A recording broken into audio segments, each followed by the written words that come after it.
secretario dará lectura de la cuenta.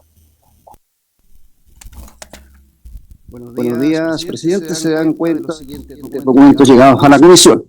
Un correo de fecha 2 de julio de la Compañía General de Electricidad, Sociedad Anónima, CGE, remitido por el señor Ernesto Peñafiel Morgan, director de Servicios Jurídicos, en el cual adjunta las respuestas comprometidas en aquella sesión, respuestas a las preguntas hechas, formuladas por la comisión en la sesión número 3 de esa misma fecha. Y un correo de fecha 8 de julio de la diputada Francesca Muñoz González, en la que manifiesta que en la sesión celebrada el 2 de julio pasado, la dicha compañía eléctrica CGE informó que el robo de cables se ha incrementado en un 14.771% al comparar las cifras de los años 2024 y 2025 en la región del Biobío.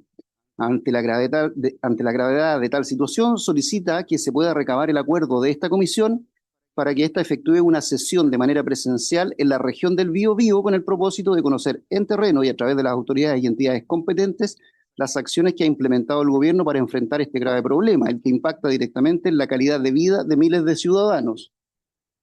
Sobre el punto, presidente, me permito recordar a la comisión que ya se acordó la celebración de 2 sesiones en terreno, por lo cual este punto tendría que ser nuevamente sometido a reconsideración y usted decidirá, presidente, si es el momento de volver a someterlo o lo dejamos para otro momento de la sesión o de otra sesión. Pero esa es la solicitud explícita de la diputada Francesca Muñoz, junto con el cual solicita se tenga por excusada su inasistencia por motivos médicos. Gracias, secretario. No hemos tenido acceso nosotros al correo electrónico de la empresa CGE. Quizás no sé si será muy... Se adjuntó en los documentos de la comisión, pero podemos hacerlo llegar, Crisi. No, son bastante precisas, incluso si gustan, pero bueno, creo que perderíamos un poco de tiempo si le diéramos lectura, pero lo adjuntamos fue enviado a los correos de toda la comisión, a los correos, diputados. Fue enviado la semana pasada, el mismo día que llegaron, sí. Son 3 planas, sí. No, están los correos, pero se lo adjunto al chat de la comisión. Mientras remitimos de inmediato, presidente.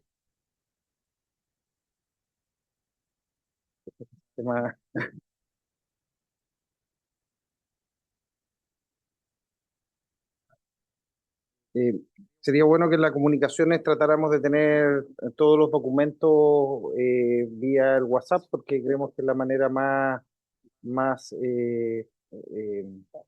rápida de poder hacerlo. Y respecto de la solicitud de la diputada Francesca Muñoz, yo soy presidente accidental, entonces no puedo tomar una decisión como esa, pero entiendo que la semana, cuando se discutió respecto de las sesiones, inclusive habían otras solicitudes de poder hacer más sesiones en regiones, como la del diputado Tapia, quien había solicitado el poder realizar una sesión en Atacama, pero esta decisión había sido desestimada por cuanto teníamos un calendario que no era un calendario muy amplio, muy extenso, teníamos una serie de invitados, entonces se había desestimado porque habíamos quedado en hacer esto en Coquimbo y en... Lo que se acordó, presidente, fue en definitiva hacer a grandes rasgos una sesión en la zona norte y una sesión en la zona sur. Y en la zona norte absorber los problemas de Atacama, eventualmente Arica y Coquimbo, en la ciudad de Coquimbo o La Serena, y en la zona sur, a petición del diputado Zafirio, se acordó hacerlo en la Araucanía, en Temuco, y bueno, ahí se absorberían los requerimientos de la zona sur. La petición de la diputada Muñoz es reconsiderar la localidad o la ciudad donde se haría el encuentro respectivo a la zona sur. Eso habría que reconsiderarlo. Las fechas son el 24 de julio, la primera reunión en Coquimbo, y la segunda el 7 de agosto en el sur. 24 de julio, 2 jueves más.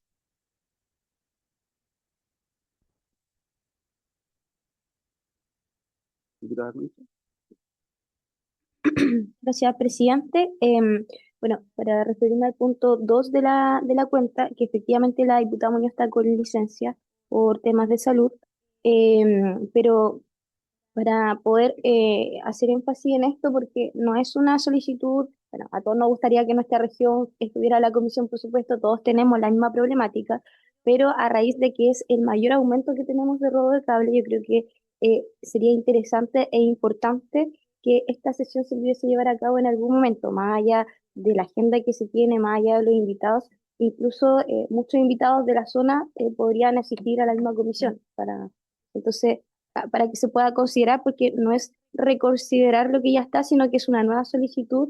Yo sé que no está el presidente, pero quizás para que lo tenga en cuenta el secretario y cuando esté el presidente y haya quórum suficiente, se pueda tomar un acuerdo. Muchas gracias, presidente. Gracias, diputada. Quizá una de las alternativas sería cuando estemos en Temuco, que ellos puedan asistir también a, a Temuco a poder juntar, porque en el caso de Atacama lo que hicimos es que para no tener problema de disposición de tiempo, es que se pudiesen trasladar. Eh, y secretario, sí, diputado Sofía. Sí, conversamos efectivamente, presidente, con la diputada Muñoz y bueno, y producto de la información que ella entregó, acordamos, y así la comisión lo estima, hacer esa sesión del sur en Concepción.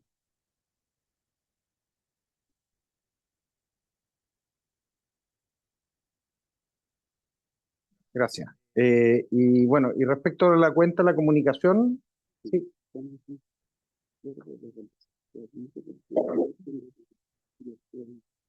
Ah, ¿está el resto de la comisión de acuerdo? Ok. Se Entonces, perdón, para ser bien explícito, la fecha del 7 de agosto, la comisión va a sesionar en la ciudad de Concepción. Muchas gracias. Y antes, a propósito de la cuenta, solamente porque eh,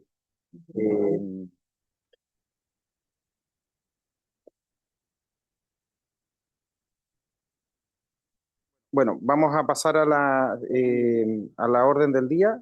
Yo solamente me llamó la atención respecto de como estoy viendo la comunicación de CGE, y lo más relevante creo es que efectivamente nosotros habíamos consultado si había habido un mega robo de cables el día del mega apagón, y lo que CGE nos ha señalado es que efectivamente ese día hubo un robo de 1.342 metros de cable, o sea, no fue un robo pequeño el que aconteció ese día. Eh, y eso implicó un costo de casi 700 millones de pesos en reposición. Por tanto, cuando nosotros habíamos, porque se criticó en algún minuto que estábamos elucubrando respecto de esto, que estábamos hablando en base a mitos, y la verdad es que sospechosamente ese día hubo casi como si se supiera que iba a haber un megacorte, había preparado un mega robo también de cables eh, en el norte. Pasando a la orden del día, esta sesión tiene por objeto el poder escuchar a la Superintendenta de Electricidad y Combustible, señora Marta Cabezas Vargas. La acompaña la señora Nadia Muñoz, jefa del Departamento Jurídico, y con posterioridad tenemos al presidente ejecutivo de Chile Telcos, Asociación Chilena de Telecomunicaciones, señor Alfie Ulloa. Tiene la palabra doña Marta.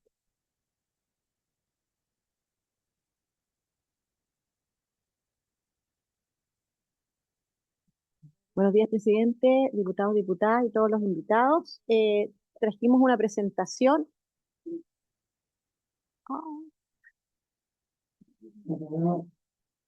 Vamos a...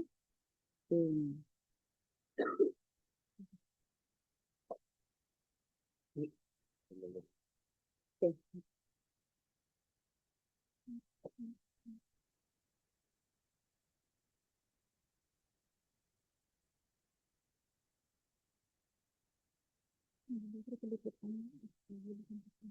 Ya, bueno, sí, vamos a optar por plan B, que es que no la voy a pasar yo, sino que ahí la va a ir pasando porque no se pudo compartir.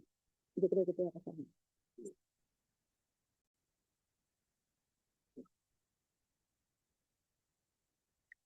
Bueno, esta presentación más o menos considera unos 10 minutos. Primero una contextualización respecto de la institucionalidad para los que no conocen a la superintendencia. La superintendencia es parte del grupo de la institucionalidad de energía. Desde el sector público está el Ministerio de Energía, la SEC, Comisión Nacional de Energía y Comisión Chilena de Energía Nuclear. En las dimensiones del mercado que fiscaliza la superintendencia, nos referimos justamente al ámbito eléctrico, combustibles, gas, sostenibilidad y todo aquello que tiene que ver con la certificación de productos eléctricos de gas y combustibles. Aquí vamos a dejar esta lámina disponible porque con lo que queremos, con esto lo que queremos decir es que la dimensión de fiscalización de la SEC no solamente es el ámbito eléctrico, sino los ámbitos que están señalados ahí. La dotación y el presupuesto de la superintendencia tiene representación en todo Chile. Dotación de personal efectiva es de 372 personas, un promedio de 4 funcionarios por región, y ponemos siempre la dotación de vehículos, que es el elemento con el que hacemos nuestra fiscalización en terreno, que son 33. Los presupuestos, si podemos volver a la anterior. Los presupuestos también los señalamos ahí respecto del promedio, alrededor de 16.000 millones al año, viáticos para hacer nuestra gestión en terreno al año para todo Chile, lo que está señalado ahí, 44 millones, y el combustible son 25 millones para nuestra labor de fiscalización en terreno de Arica a Punta Arenas en un año calendario. Dejamos siempre esa nota que partimos el año con una reducción de 600 millones de pesos sobre nuestro presupuesto. Estas son las fiscalizaciones directas, que son las fiscalizaciones en terreno, que lo que queremos mostrar aquí es que esto es la capacidad de terreno de la superintendencia con el presupuesto con el que cuenta, que es alrededor de un promedio de 3.000 salidas a terreno en el año en todo Chile. Por lo tanto, esto lo que hace ver es que nuestra fiscalización se basa en una fiscalización de tipo indirecta.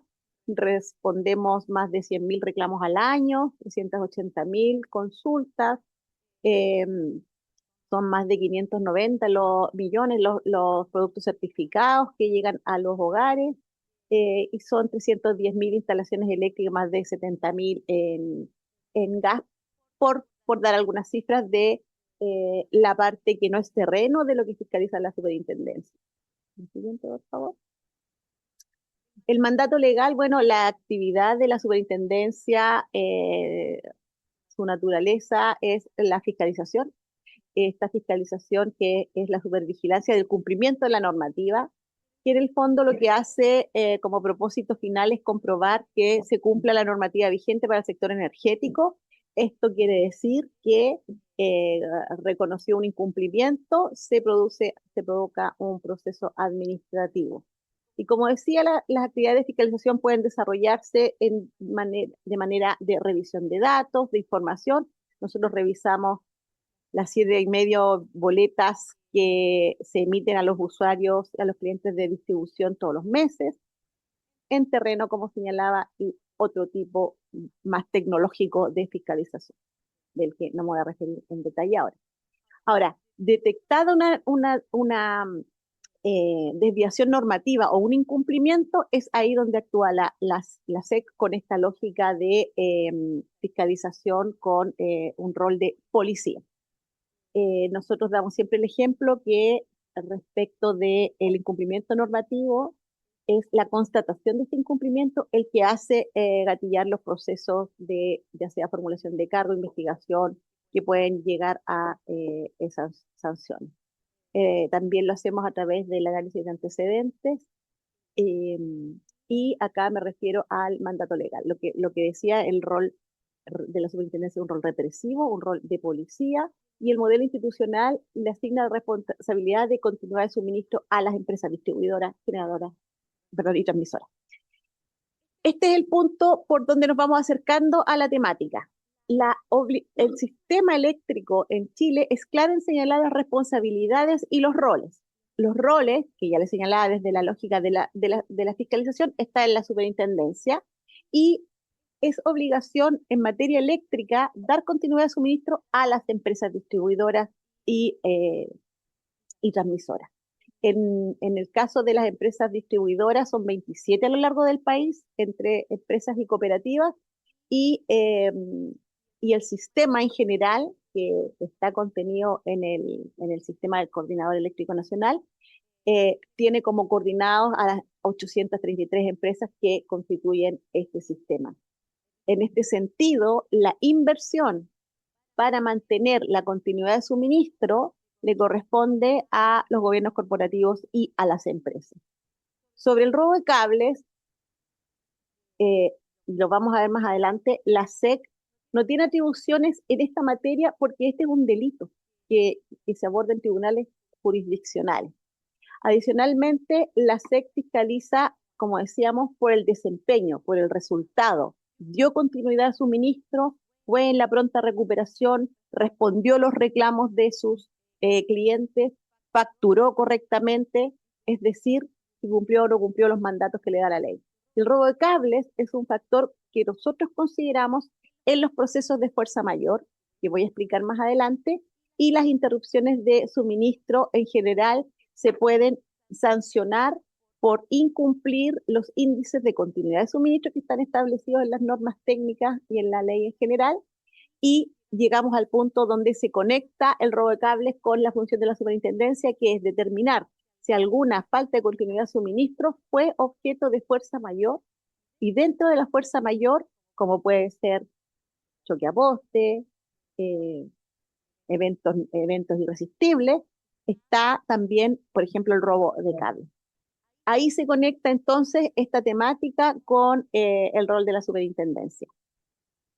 ¿Y de qué estamos hablando? Cuando hablamos de continuidad de suministro, es que la superintendencia lleva adelante el control del indicador de continuidad de suministro, que es SAIDI, por sus siglas en inglés, y lo que mostramos en este gráfico es cuántas son las horas en promedio de interrupciones que afectaron a las personas explicadas por diferentes factores. Uno, por causa interna, que es el color azul. Otra, por causa externa, que es el verde. Y el naranjo o rojo, fuerza mayor.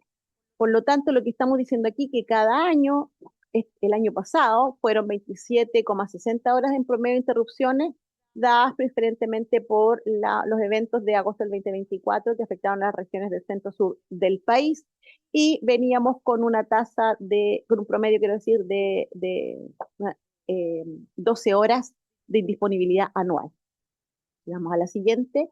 Vemos que entonces el artículo 222 se refiere explícitamente este reglamento de la Ley de Servicios Eléctricos, que estipula que la responsabilidad por el cumplimiento de la calidad de servicio exigida en dicho reglamento es de cada concesionario. Revertimos entonces el concepto de que son las empresas las encargadas de dar la continuidad de suministro a sus clientes.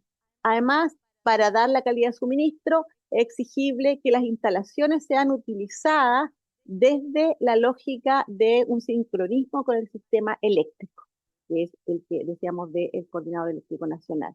Además, la norma dice que el proveedor, esta empresa, es responsable frente a sus clientes por la calidad de suministro que entrega. Entonces ya incorporamos el concepto de seguridad y el concepto de calidad.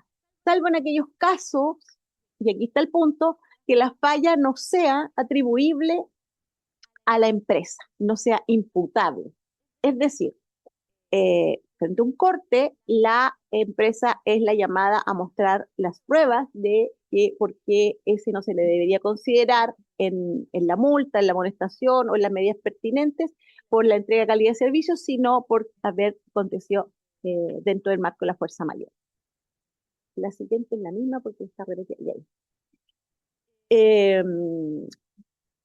En el caso de la actualización de la fiscalización de la superintendencia respecto de la temática robo, en el año 2019 se modificó un proceso del análisis de las fallas generadas en el sistema, definiendo el robo o hurto como una interrupción, y esto concatenado a la necesidad de las empresas de presentar un probatorio para exigir la fuerza mayor o postular la fuerza mayor, eh, como la interrupción producida por el robo o hurto de componentes de la instalación. Entonces, aquí lo que debe presentarse como probatorio, que está incluido en esta resolución, es un registro fotográfico, las coordenadas, la denuncia a carabineros y una declaración jurada de los hechos indicando el número de eventos similares de la instalación. Presentados estos probatorios, entonces la superintendencia va a analizarla para que si esta postulación es aceptada o no. Y eso va a incidir en la medición de los indicadores SAIDI, que son los tiempos medios de interrupción por cliente, y SAIFI, que es la frecuencia media de interrupciones por cliente, que está exigida en la normativa y que las empresas deben cumplir. El no cumplirlo, vamos a repetir, puede deberse a fuerza mayor, y dentro de la fuerza mayor está contenido el robo de cable. Y aquel punto, entonces, ¿qué se hace? Más allá de reconocer la fuerza mayor y rebajarla de la imputabilidad por incumplimiento.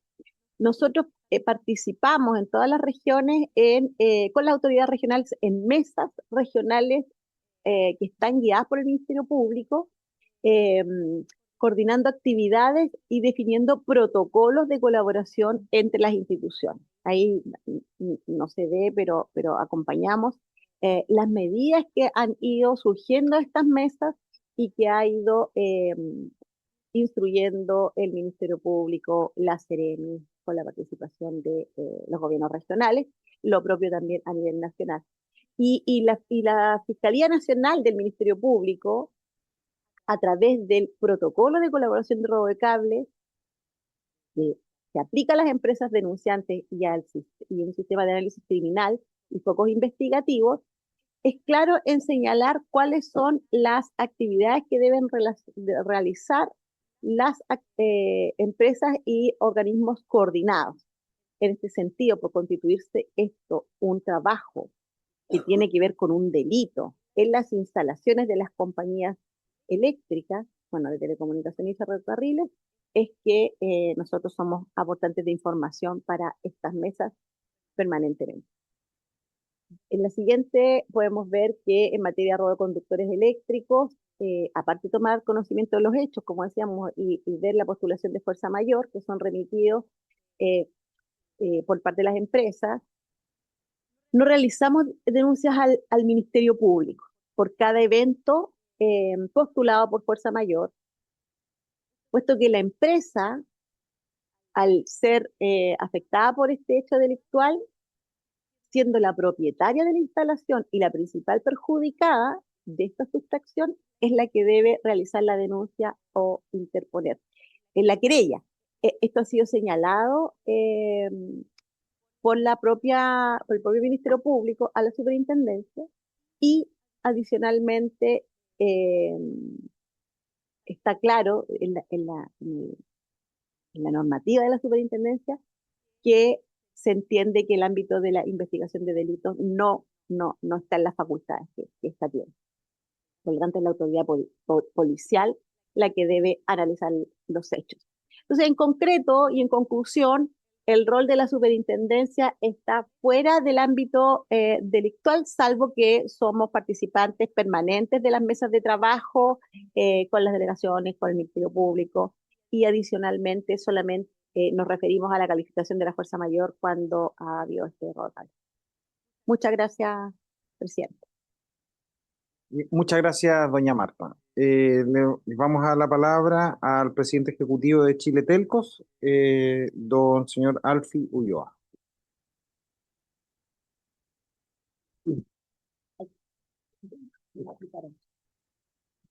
Perfecto.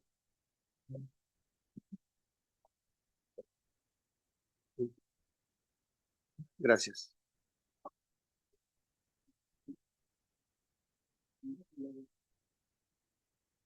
Sí, muchas gracias. Bueno, muchas gracias por la invitación. Saludar a los integrantes de esta comisión. El gremio de Chile Telcos agrupa a las empresas de telecomunicaciones Entel, Claro, BTR, Movistar y WOM.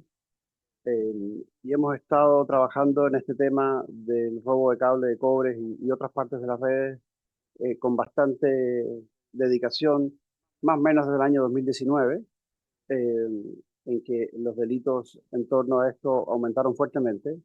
Lo cierto es que el robo de cable de cobre es un delito muy antiguo. Tuvo un aumento súper importante en 2009-2010, básicamente por una banda liderada por el señor Italo Noli, que en la zona de Rancagua, ¿no es cierto?, inició este negocio de una manera muy virulenta. Italo Noli además le entregó a la PDI 2 mártires a los que mató en la puerta de una empresa recicladora de cobre, para luego él, ¿no es cierto?, morir en un enfrentamiento.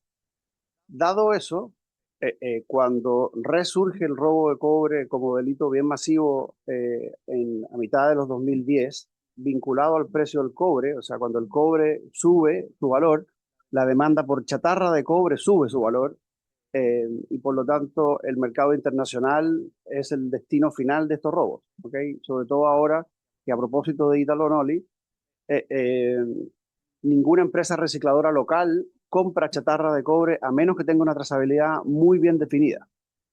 Entonces eso hace que el proceso sea bien de robo hormiga y parte con, ¿cierto?, personas subidas en el poste, bien robos más masivos con camioneta, con equipamiento. Ya les voy a contar un poquito cuál es la diferencia entre estos dos. Se acopia a veces en chatarreras y de ahí termina típicamente siendo exportado, porque, como les digo, no hay demanda local para estos bienes hoy día. El objetivo principal de esto era básicamente el cable de cobre. Los cables nuestros y los de electricidad son 99% de pureza, o sea, es el cobre más fino que existe. Y nos transformamos en un exportador muy grande de chatarra de cobre, con envíos superiores a los $300 millones en algunos años.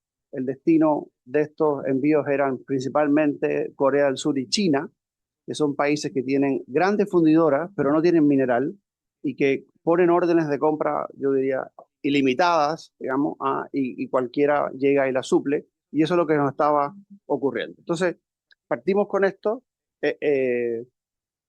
Entre el 2020 y el 2023 llegamos a tener prácticamente 60.000 eventos de robo, presentamos cerca de 5.000 querellas y denuncias. Estamos hablando de los efectos directos sobre nosotros, pero lo cierto es que imagínense 2020, 2021 en plena pandemia, cuando la conectividad era clave para los hogares y las empresas, lo que ocurría cuando en el proceso de robo de estos cables se vandalizaba la red y se interrumpía el servicio.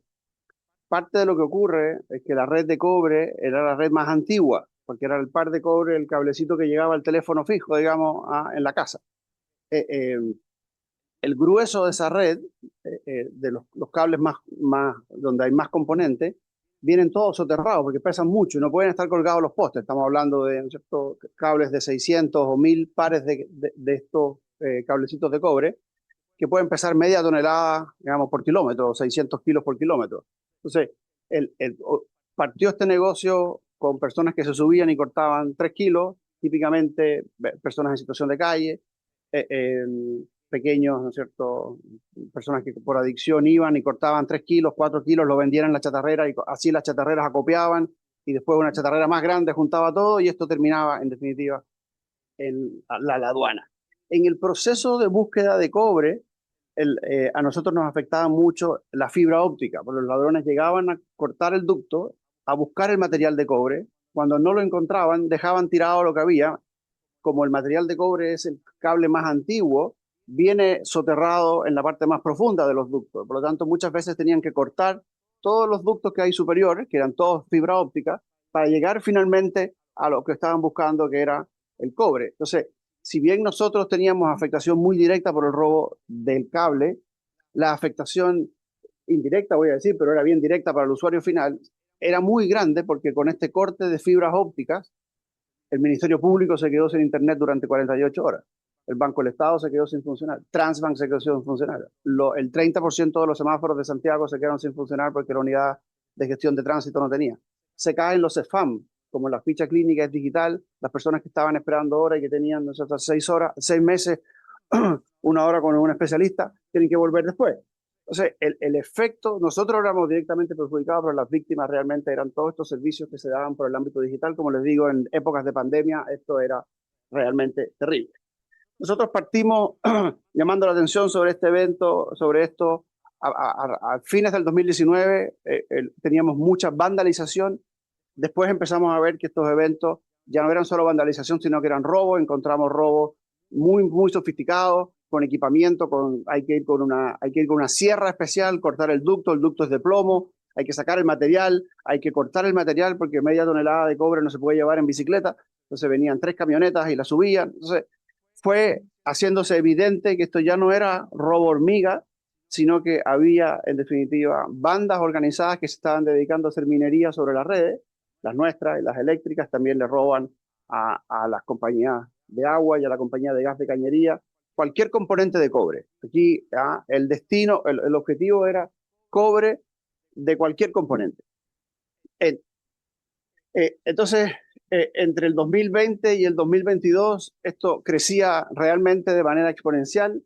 Y ahí hicimos varias cosas. Primero, en el 2020 empezamos a trabajar con el Ministerio Público, porque nosotros teníamos muchas denuncias, el Ministerio Público tenía menos visibilidad de esto, así que nos ordenamos de cómo hacer la denuncia, empezamos a tener un sistema georreferenciado que entregaba mucha más información, seguimos trabajando con el Ministerio Público, después estábamos trabajando con la Subsecretaría de Prevención del Delito en estas mesas que mencionó la superintendenta que existían, y después en el año 2022, cuando ya era evidente de que esto se trataba de un tema mucho más sofisticado, con, ¿no es cierto?, repercusiones enormes, pero además mucha vinculación al crimen organizado, lavado de dinero, ¿no es cierto? La Fiscalía tenía hipótesis de que estas bandas eran armadas y hacían otros delitos, en fin.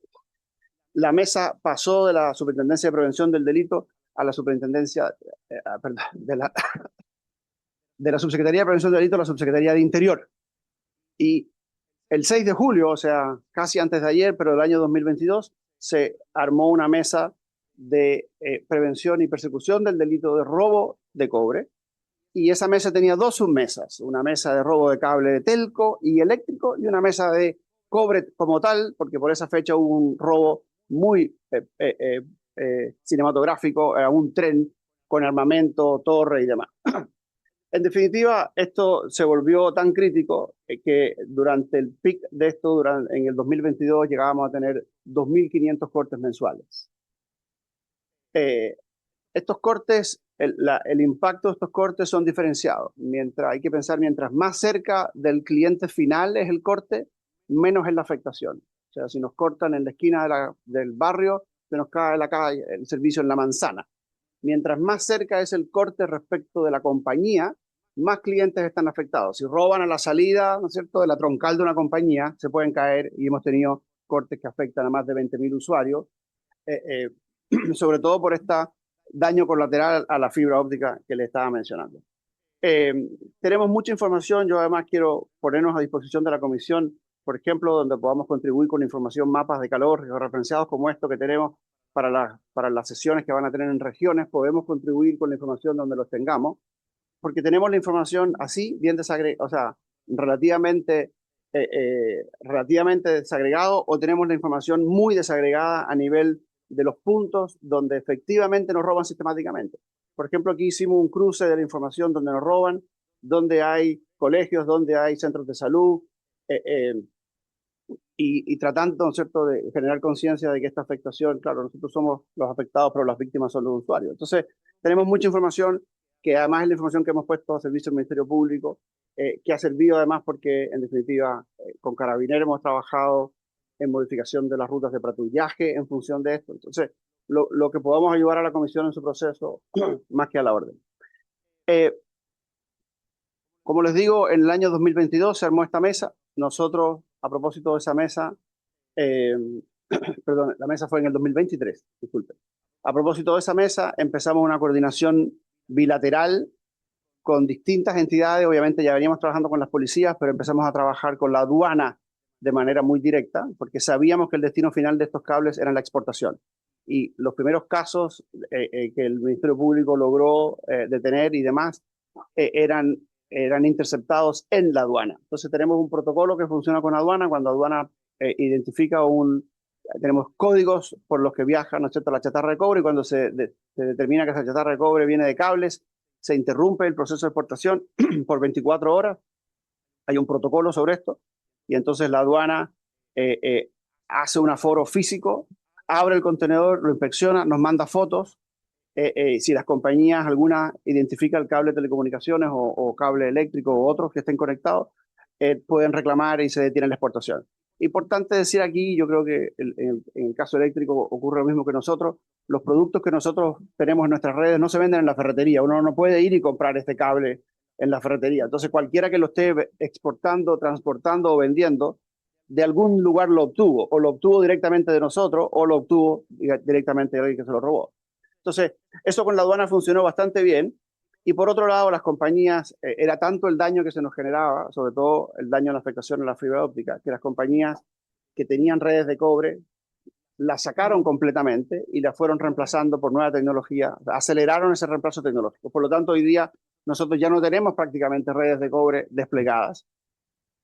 Por eso bajó el delito, además del éxito de estas coordinaciones que habíamos estado haciendo, que fue un trabajo bien intenso, quincenal, con SACPI, el Ministerio Público, con la aduana, etc. Ahora lo que estaba pasando es el robo a baterías y paneles fotovoltaicos. En paneles y baterías estamos en el 2019-2020 del robo de cable. Ojalá que en 5 años no vengamos. Hoy día nos están robando entre el 15 y el 20% de las baterías desplegadas. Eso significa que los sitios que están sin alimentación eléctrica, por ejemplo, porque es un sitio rural, no pueden funcionar. ¿Okay? Nos roban generadores de 800 kilos, van con grúa y lo sacan, digamos, una obra civil, están anclados en el suelo, lo sacan y se lo llevan. Se roban el petróleo de algunos de estos generadores. Y como les digo, las baterías y los paneles se los roban permanentemente. Entonces, el 20% de los sitios, esto cambia entre regiones y si el sitio es rural o no. Hoy día la principal afectación es baterías y paneles. Y la tendencia ahora está cambiando. Como les digo, ya no tenemos red de cobre que nos roben. Y por lo tanto ahora lo que vemos es que las bandas están empezando a buscar otros bienes a los que contrabandear.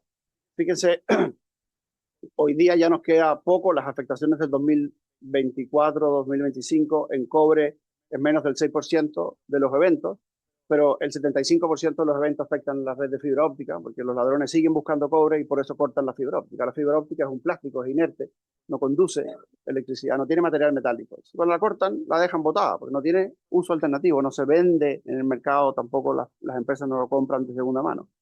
Y está este crecimiento ahora en los sitios móviles.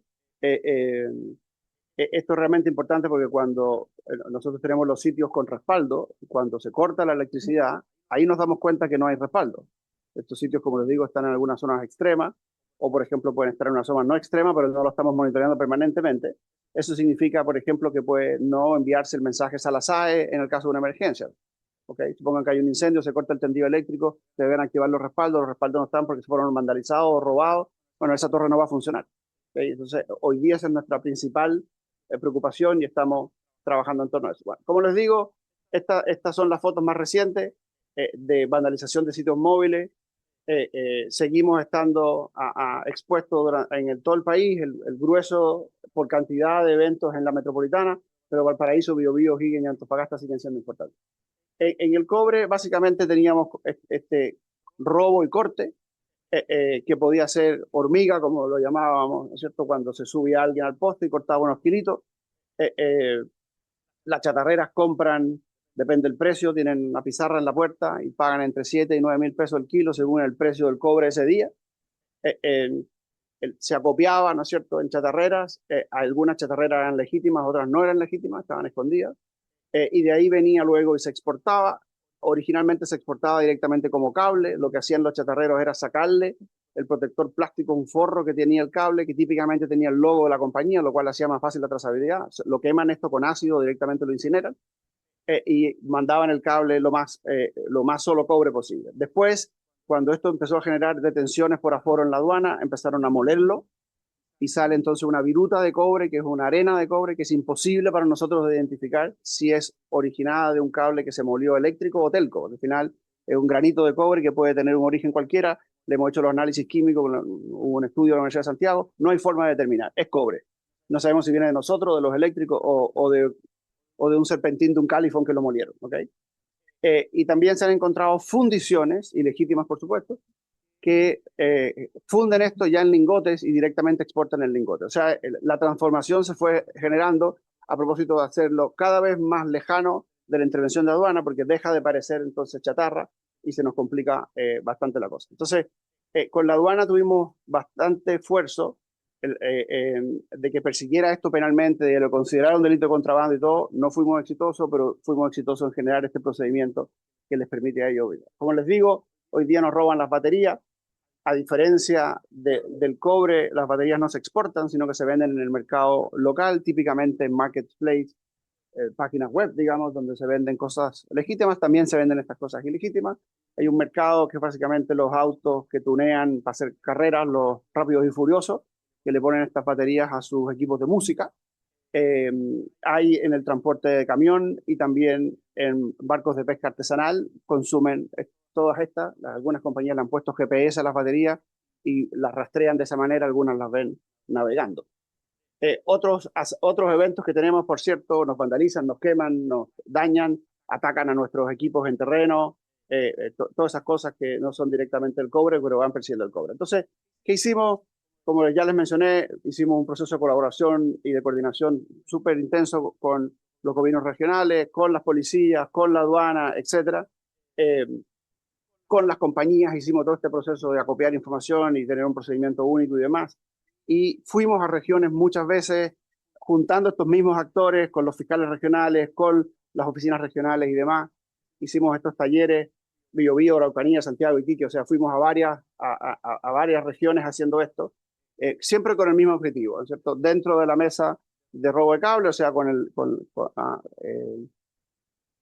la orgánica del Ministerio del Interior, convocábamos a la aduana, impuesto interno y todo, la Subtel siempre nos acompañaba en estas cosas también, porque evidentemente la afectación de las telecomunicaciones venía por ahí.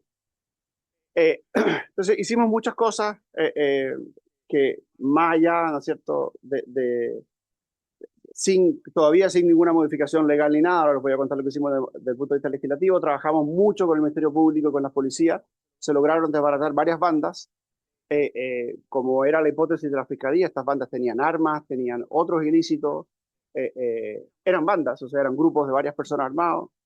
Como somos un país de poetas, había una banda que se llamaba Los Pelacables, los pillaron en Quilicura, digamos, y había varios que están presos, ¿no?, por otros delitos además de este. Ellos tenían una máquina para moler el cable y sacaban la viruta. Entonces nosotros hicimos un montón de trabajo, como les digo, tenemos esta georreferenciación por calle, en las comunas principales, sabemos las esquinas donde siempre nos robaban, porque nos robaban en las mismas. Hicimos, bueno, todas estas cosas que ya le conté. Con SACFI se crearon fiscalías de foco, hemos trabajado con el fiscal Aude en su momento y con el fiscal Vergara también ahora, perdón, Valencia. Y empezamos, dada la desesperación que teníamos, le estoy hablando de 2.500 eventos mensuales, empezamos también a conversar con el Congreso. ¿Okay? Porque lo que nos pasaba es que el delito se presumía que era básicamente el delito hormiga, y no había ni métodos de investigación, ni había capacidad de tratar esto como crimen organizado. Entonces, nos parecía que la legislación era insuficiente y empezamos a tomar estas acciones con el Congreso, y se presentaron 3 mociones en la Cámara, 2 mociones en el Senado. De estas mociones del Senado, un proyecto salió ayer votado en la sala del Senado después del tercer trámite. Creemos que es un avance, pero creemos que tiene espacio para muchísimas mejoras. Así que sería muy bienvenido si esta comisión concluye, ¿no es cierto?, otras acciones legales. grava la pena, persigue, por ejemplo, cuando se roba con información privilegiada. Algunas veces los ladrones se hacen pasar por técnicos, alguna vez son ex técnicos o técnicos, tienen información privilegiada, tienen equipamiento, etc. Sigue siendo sobre todo telecomunicaciones. De hecho, la Cámara, el proyecto, cuando la moción original que pasó del Senado a la Cámara, cuando pasó a la Cámara le hizo muchísimas ampliaciones, amplió esto por sobre telecomunicaciones, también se cubría el sector eléctrico, el transporte, por ejemplo, el ferrocarril eléctrico está cortado mínimo 2 veces a la semana porque se roba la catenaria que alimenta el cable, por lo tanto el ferrocarril queda desconectado, cubría el sistema de transporte. Se hicieron un montón de modificaciones que fueron prácticamente todas rechazadas en el Senado y no pasaron el tercer trámite. Así que el proyecto de ley que se votó ayer en la sala de manera unánime básicamente pasa de telefonía a telecomunicaciones y hace algunas cositas, pero no muchas. Y creemos que tiene varios espacios de mejora, entre ellos, por ejemplo, la trazabilidad de esto, un poquito inspirado en la ley de robo de madera. Se quería saber, de nuevo, como les digo, nadie puede tener nuestro cable a menos que explique dónde lo tiene porque no se puede comprar en la ferretería. Entonces, creemos que hay espacios de mejora para la ley actual. Una de estas sería la mejora de este sistema electrónico, que es un sistema administrado por la PDI que debería llevar, ¿no es cierto?, las chatarreras. Y creemos que hay otras cosas que se pueden incorporar si se hiciera un proyecto más ambicioso que fuera no solo cobre, sino piezas y partes de servicio domiciliario. Muchas gracias, señor presidente. Gracias, señor Alfi. Alfi o Alfie. Alfi. Le damos la palabra a los parlamentarios. Diputada Tello. Muchas gracias, presidente. Muchas gracias también a los invitados, a las invitadas, agradecer lo que nos vienen a contar, porque la verdad es que es bien impresionante desde distintos puntos de vista. Primero, saludar el trabajo interinstitucional que se está haciendo a propósito de este tema. Para nosotros y nosotras en la región de Coquimbo, en los últimos meses ha sido un tema permanente por la cantidad de apagones que se producen en relación a este delito, y particularmente en la comuna de La Higuera, donde lo hemos visto con mayor claridad a propósito de que por esto han habido cortes que han dejado a las personas por más de 4 o 5 días sin luz, y no solo sin luz, sino que a la vez sin agua y en general sin ninguna posibilidad de comunicarse, porque efectivamente de esto dependen muchas veces otros servicios básicos también, sobre todo para los sectores más rurales, como es en este caso. Y a mí me parece gravísimo lo que acá se menciona en relación a la capacidad organizativa que tienen quienes realizan este delito. O sea, acá no estamos hablando, lo explicaba acá muy bien nuestro invitado, no son cuestiones aisladas o meros, digamos, robo hormiga, como lo señaló muy bien él, sino que se trata de crimen organizado, bandas, y que en mi región de Coquimbo hace poco fuimos testigos de un escándalo mayor, en el sentido de que un ex candidato a alcalde del Partido Republicano estaba liderando, según lo que se ha dicho en prensa y es lo que hoy día se está investigando, una banda de robo de cables, lo cual evidentemente es sumamente grave, complejo, y por lo mismo ese fue uno de las motivaciones que nos llevaron a apoyar esta solicitud de comisión especial investigadora que estaba pedida hace mucho tiempo. Y a propósito de este escándalo que ocurre en la región de Coquimbo, nosotros dijimos, bueno, esto tenemos que investigarlo, tenemos que hacer esta comisión especial investigadora porque ya es peligroso digamos, este encuentro que podría llegar a producirse, de comprobarse esto claramente, porque esto se está investigando. Y por lo mismo, recuerdo que acá el presidente hizo una solicitud para invitar a esta comisión a quien tiene que dar explicaciones respecto de este tema, y por eso yo le quería pedir, presidente, que le consultemos a la Secretaría si es que esa invitación a CAS está hecha ya, si es que ya se despachó desde esta comisión para efectos de poder también hablar transparentemente a propósito de esto y poder hacer todas las preguntas y que se nos dé todo el tipo de información tal cual como lo hemos hecho acá, en esta comisión de manera transparente, televisada a todas las personas y que en definitiva no queden dudas de qué es lo que está pasando aquí. Esto a mí me parece que además, y afortunadamente, gracias a los distintos oficios de fiscalización, solicitudes de información, me imagino yo, denuncias, muchas, múltiples, de distintas personas, organizaciones, municipios, servicios públicos, en fin, se han ya ido tomando acciones en este sentido que han ido generando ya algunos primeros efectos, que a mí me parece que eso es súper importante y me parece también muy aclarador lo que explican en relación a en qué lugar en definitiva se produce el delito respecto a la cercanía o no del usuario, que también explica el nivel de gravedad de lo que significa también la consecuencia del robo en esos espacios en particular. Entonces ahí también uno legítimamente y válidamente puede pensar que hay una intencionalidad mayor también respecto a esos temas, sobre todo si es que tenemos claridad de que dependiendo de dónde se ejecuta el delito, cuál es el efecto que produce en la comunidad, en la sociedad, con las autoridades, que genera incluso tener que formar un espacio institucional como este para poder conversar sobre este tema de manera seria, digamos, y también para nosotros poder ir tomando las medidas legislativas que se requieren. Yo creo que eso es uno de los principales objetos de esta comisión. Dentro de las conclusiones que en algún minuto vamos a trabajar, también tenemos la obligación nosotros y nosotras de hacer las propuestas en la línea de que esto deje de ocurrir en el futuro. Yo creo que eso es la principal misión, sancionar, por supuesto, con vehemencia, modificar las normas que se requieran para evitar que esto vuelva a ocurrir, porque finalmente son las personas, los vecinos y las vecinas, quienes viven las principales consecuencias de esta problemática. Pierden su electrodoméstico, no pueden muchas veces seguir viviendo en el lugar cuando son electrodependientes, cuando tienen diabetes, por ejemplo, y sus medicamentos no pueden estar sin refrigeración, por ejemplo, porque es un peligro para su salud.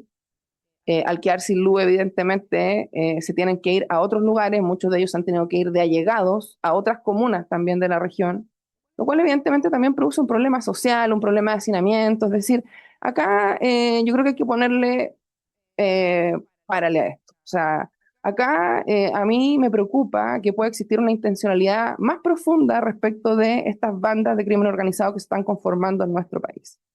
Y creo que en eso nosotros tenemos que, con esa misma fuerza, impulsar las normativas y citar aquí a quien tenga que venir. En definitiva, dar las explicaciones correspondientes, porque acá todos y todas tenemos la obligación de combatir este tremendo problema que ha sido un problema silencioso durante mucho tiempo, por lo que podemos ver aquí.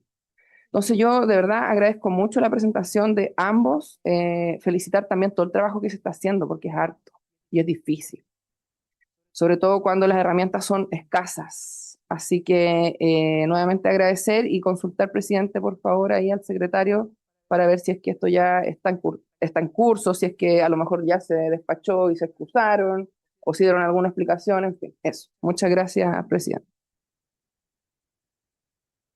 Gracias, diputada. Hay una consulta de la diputada respecto de si se ha cursado ya, la invitación a el señor José Antonio Kast y al señor Andrés Guerra del Partido Republicano para que ellos puedan concurrir a explicar los vínculos con el señor Andrés San Martín y si tuviesen conocimiento respecto de Francisco San Martín, disculpe, si tuviesen conocimiento respecto a alguna información que pudiesen ellos entregar a esta comisión, que sería bueno, secretario, poder conocer si ha habido algún tipo de contacto de gestión. La respuesta a la primera pregunta es negativa. No se han cursado la invitación a ninguno de los dos, pero sí se han realizado gestiones. Y la gestión fue generar un oficio, que fue un acuerdo previo de esta comisión a CERVEL, donde se le consultó explícitamente respecto de si el señor Francisco San Martín ha financiado campañas políticas y se preguntó con detalle su participación en campañas políticas en general, qué aportes él ha hecho como particular o como empresa. Ese oficio ya salió, estamos esperando la respuesta a ese oficio. Sin perjuicio de lo cual, el acuerdo respecto de las otras dos personas que se mencionan sí está tomado por esta comisión Y la agenda de la comisión contempla otros invitados que ya están determinados, como el Ministerio de Seguridad y la empresa Enel, que estarían antes que los otros invitados, considerando que el próximo miércoles también es un día festivo y ya estamos pasando al miércoles subsiguiente, pero estamos todavía dentro de plazo. ¿Más palabras? Sí, yo creo, solamente quiero agregar, del todo interesante las exposiciones que hacen y yo creo que, como lo hemos dicho públicamente, cuando uno a mí personalmente me pasó esta historia, hablo también por mí, cuando al principio empezó a aparecer en las noticias robo de cable, uno en su imagen lo que se imagina es la persona que anda en una bicicleta y que roba y que llega ahí para sacar unas lucas para comprarse algo de droga, un tipo marginal. Pero a medida que esto ha ido avanzando, lo que estamos viendo son bandas criminales con un nivel de articulación profundo, con poder de fuego, con capacidad de poder tener redes en distintas instancias que les permiten el poder sacar millones de dólares en cobre. Entonces, ahí uno se explica porque en algún minuto cuando uno veía la noticia del líder, este líder de la banda criminal, el señor Francisco San Martín, que tenía un departamento en Las Tacas, un departamento en Las Tacas hablamos un departamento que perfectamente puede costar $1 millón. Entonces, no hablamos de la persona que iba en una bicicleta robando cables y vendiéndolo en 10, 20 lucas, sino que hablamos de unas operaciones de un nivel que son, que hablamos de otro nivel, hablamos ya de crimen, abiertamente crimen organizado, de bandas de crimen organizado que operan, que lucran y que probablemente también tengan buenos contactos. Porque nosotros las noticias quizás no a propósito del robo de cable, pero hemos visto cómo la criminalidad, el crimen organizado, ha logrado penetrar prácticamente todas nuestras instituciones. Nosotros vemos crimen organizado hoy día operando en la fiscalía, vemos crimen organizado operando con jueces, vemos crimen organizado operando con carabineros, vemos crimen organizado operando con el ejército, vemos crimen organizado operando con la FACH, en donde claramente estamos en un nivel que a mi juicio es un nivel extremadamente complejo para un país, porque, eh, y por eso nosotros hemos puesto mucho énfasis en que se puedan aclarar los contactos políticos que pueden existir también con esta banda de robo de cables, porque no es normal que el líder de la banda de robo de cables reciba, no hablamos de una selfie en una calle, sino hablamos de una cena en su casa con un candidato presidencial. Entonces, hablamos del nivel de contacto que ellos pueden tener. Por tanto, creo que este tema es un tema extremadamente relevante. Yo también quiero hacer un reconocimiento ahí al rol que ha jugado el diputado Víctor Pino en esto, quien desde el primer minuto, inclusive antes que estos temas tuviesen este impacto mediático, él ha puesto el énfasis justamente en este tema, por el impacto en las comunidades, que es muy relevante, porque aquí además hablamos de un impacto en la gente. Hay en mi región como La Higuera, que, que la luz se les cortaba cada cierto tiempo usualmente, porque ahí era más fácil, porque en medio de la carretera, en medio muchas veces de la nada, es más simple el poder hacerlo. Entonces yo solamente quería agradecer las exposiciones que han tenido porque creo que son del todo relevantes para poder demostrar la magnitud del problema que tenemos nosotros. Le damos la palabra para que puedan responder. Sí, vamos a prorrogar para después de las 9 hasta que terminemos las palabras. Diputado Zafirio. Gracias, presidente. Y la verdad que es impresionante ver estas cifras, los números. Y yo me recordaba, como usted lo mencionó, de lo que ocurría en la Araucanía con el robo de madera, que uno de repente no entiende hasta que no le muestran números, cifras, estadísticas, la dimensión que tiene esto.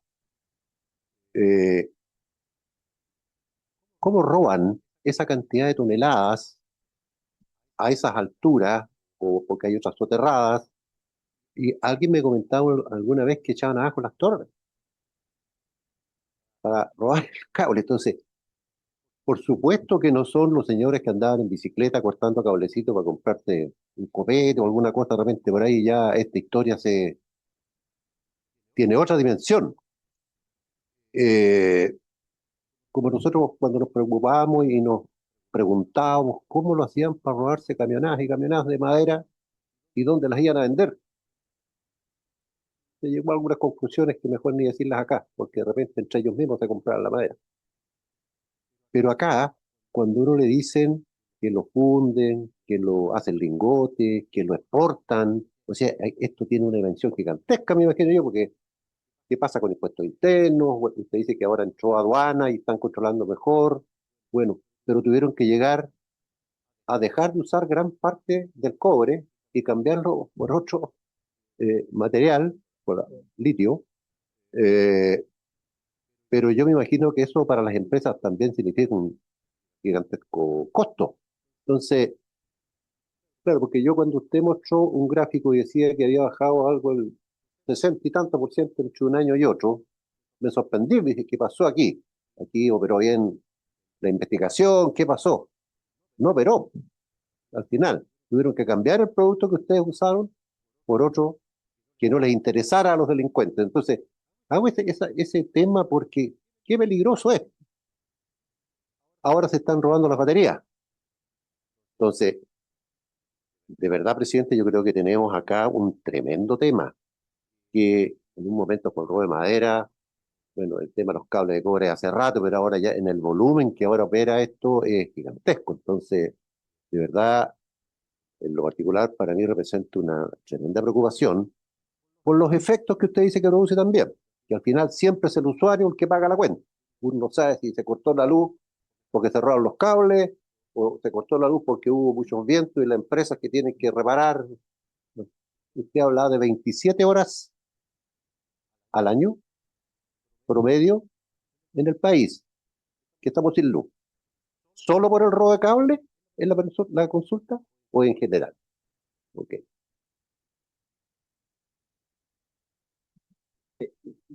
Muchas gracias, diputado Zafiro. Le damos la palabra.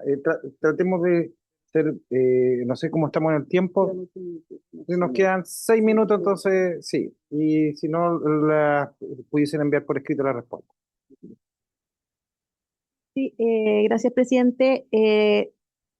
Efectivamente, son 27 horas promedio de cortes anuales de todos los factores. No, lo que iba a complementar solamente, presidente, es que la Contraloría General de la República en marzo de este año inició una investigación nacional para el robo de cables en que requirió información a muchas organizaciones, dentro de ellas a la Superintendencia de Electricidad y Combustibles, y es una investigación que está llevando a cabo la Contraloría en todas las regiones.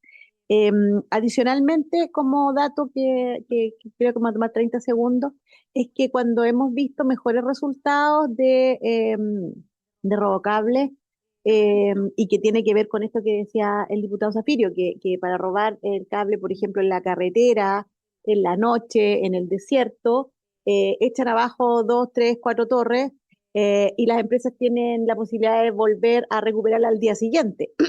Entonces, donde hemos visto mejores resultados es cuando efectivamente se ha perseguido y se han logrado capturar eh, personas que delinquen respecto de esta materia, y adicionalmente donde hay una comunicación.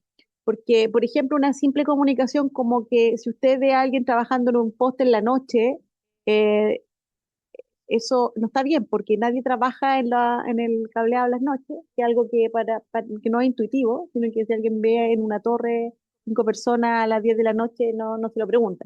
Entonces, tenemos regiones donde efectivamente las delegaciones y las gobernaciones han tomado mucha más fuerza, y es donde ha habido mejores resultados, porque concurre toda la sociedad a hacerse cargo de esta temática.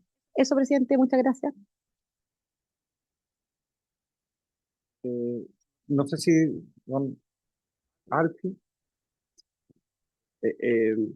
Sí, en efecto, como decía la diputada Tello por su intermedio, presidente, efectivamente, muchos de estos delitos nosotros creemos que además son ocultan la intención de otro delito. Por ejemplo, la interrupción de fibra óptica, muchas veces que parece un acto de vandalización, en realidad es un acto que está buscando interrumpir el sistema de alarmas o el sistema de televisión de circuito cerrado de una bodega para entonces robarla. Entonces, también ocurre eso. Yo mencionaba más de 6.000 querellas y denuncias, casi 60.000 eventos. Igual tengo que mencionar que tenemos entre 20 y 25 condenados. No, la relación no es muy halagüeña, digamos, pero efectivamente hasta ahí va.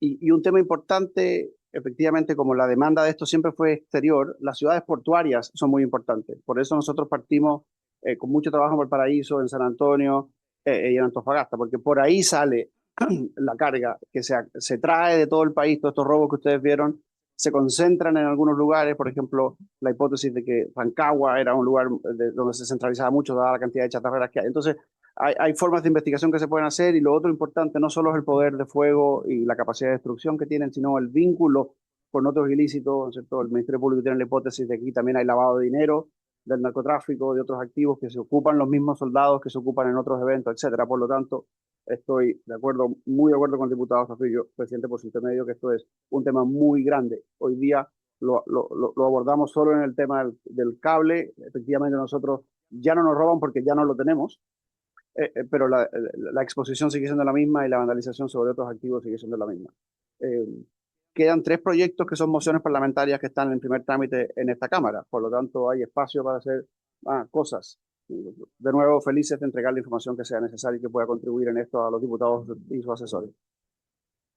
Le pediríamos si es posible que nos pudiese hacer porque nos pareció muy interesante su exposición, que pudiese enviarnos una comunicación respecto de sugerencias legislativas, tanto para estos proyectos que se están llevando a cabo, como para eventuales nuevos proyectos, porque si bien las comisiones investigadoras tienen 2 funciones, uno es el poder fiscalizar, el poder investigar determinados actos que se realizan, pero también una de las funciones que de las que menos luces a veces tiene comunicacionalmente, pero que son a mi juicio de las más relevantes, es el poder sugerir cambios normativos que pudiesen haber en nuestro país.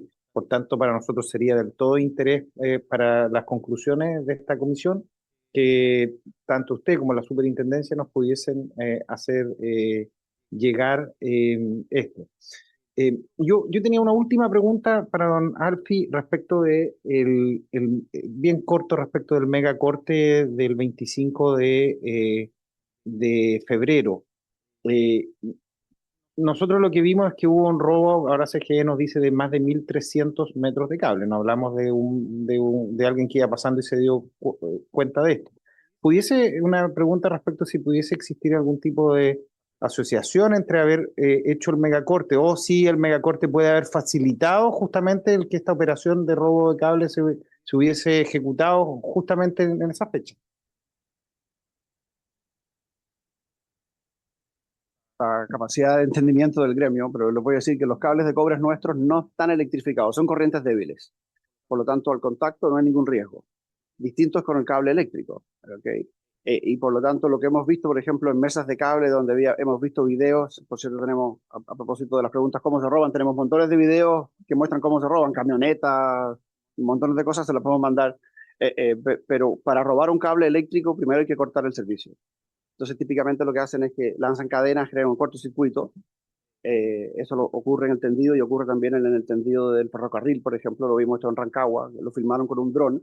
Primero generan el cortocircuito y cuando se caen los sistemas de seguridad del tendido, entonces cortan. Entonces, intuyo que si no hay servicio, es un momento propicio para robar cualquier cosa, porque el apagón general, ¿no es cierto?, ya había desarmado, o sea, ya no estaban alimentados esos cables. Pero en el caso Telco no existe eso porque el cable es de baja tensión, corrientes débiles, perdón, no de baja tensión, corrientes débiles, no hay carga eléctrica de riesgo, pero los cables eléctricos sí, sobre todo los de alta tensión mucho más. Entonces, eso es lo que tiene que estar caído la alimentación eléctrica para poder manipular ese cable o generar un cortocircuito, por ejemplo, con estas cadenas que se tiran y hacen cortocircuito en la red. Gracias, muchas gracias, porque evidentemente, y yo creo que da la razón, porque el robo que hubo ahí es de cables de alta tensión, entonces evidentemente el corte, como bien dice usted, puede haber facilitado justamente este robo. Yo creo que son materias, esperemos que cuando tengamos de invitado a la Fiscalía también le preguntemos, porque ahí hay una querella, tuvimos por parte de la delegación presidencial de Atacama, la cual pareciera que no ha avanzado mucho en esta investigación respecto de los vínculos que pudiese existir entre el megacorte y este robo masivo que hubo en ese momento. Habiéndose cumplido el objeto de esta sesión, se levanta.